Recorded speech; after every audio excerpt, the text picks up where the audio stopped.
The night air hung thick with an uneasy tension as my friend Jake and I navigated the labyrinth of narrow paths in his ancient Subaru.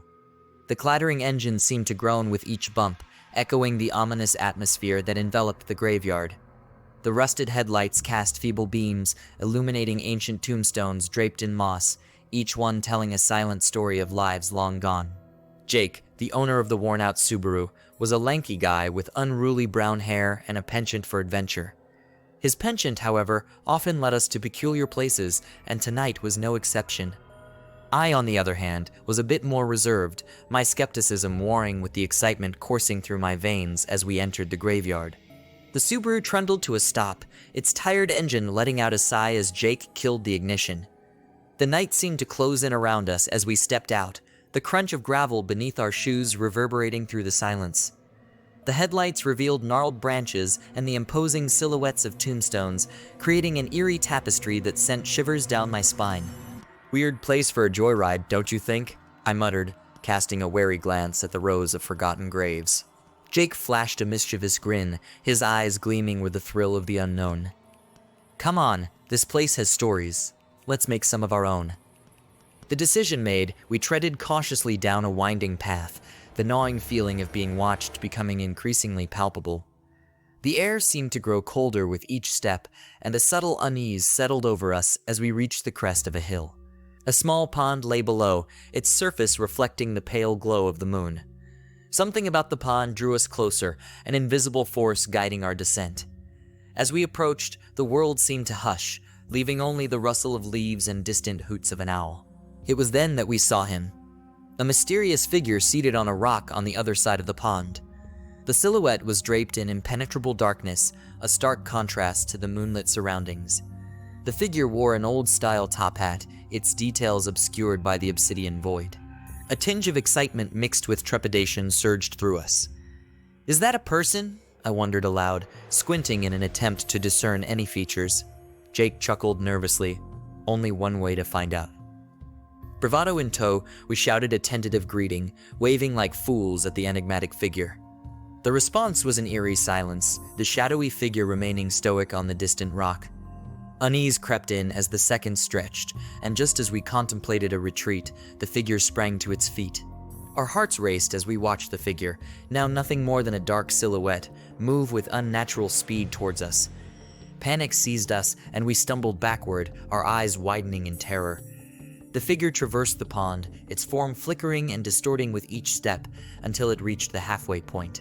Then, in a surreal twist, it vanished into the water, leaving only ripples to mark its ghostly passage. A collective gasp escaped our lips, and the world seemed to freeze as we grappled with the incomprehensible sight. The air crackled with an otherworldly energy. Dread seized our hearts, and we turned to see the Subaru, our only means of escape, engulfed in an unsettling silence. The night had taken an unexpected turn, and the mystery of the graveyard unfolded with every passing moment.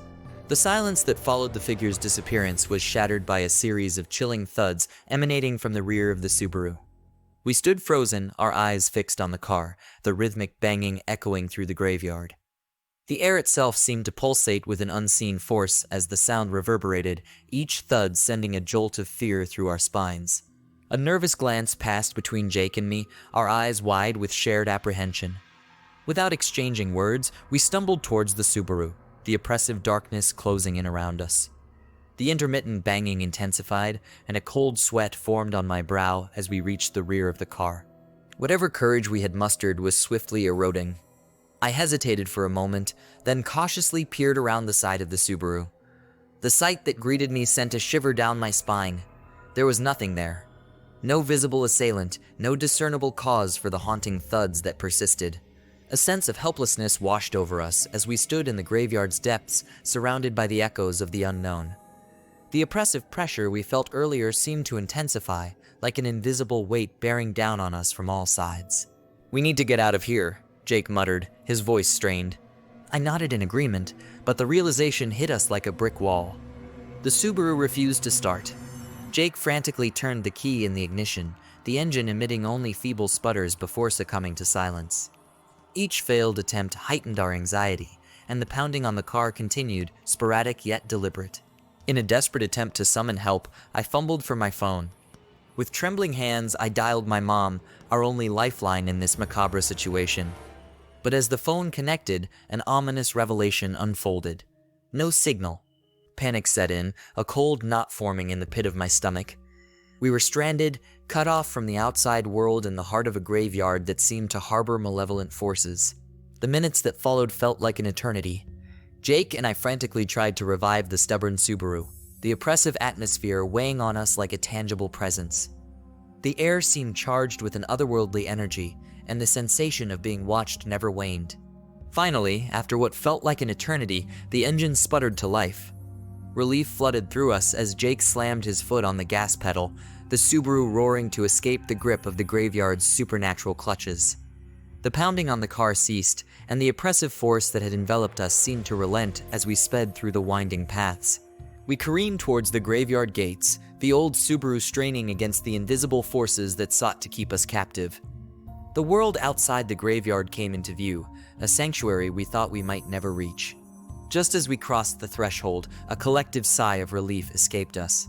It was then, in the safety of the outside world, that our phones miraculously regained signals simultaneously. The abrupt return of connectivity emphasized the unnatural isolation we had experienced within the graveyard's confines. The events of that fateful night were etched into our memories, a chilling reminder that some mysteries were better left undisturbed. As we sped away, the graveyard's ominous silhouette shrinking in the rearview mirror, a heavy silence settled in the car. The weight of the unknown lingered, a haunting presence that would forever bind Jake and me to that eerie night. We exchanged glances, words unnecessary to convey the shared understanding that the paranormal had become an indelible part of our reality. The figure with a top hat, the inexplicable thuds, the unrelenting pressure all remained as enigmatic as the graveyard itself. And as we left the spectral realm behind, we couldn't shake the feeling that the mysterious figure, obscured in darkness, continued to watch from the shadows, its secrets forever locked in the graveyard's timeless embrace.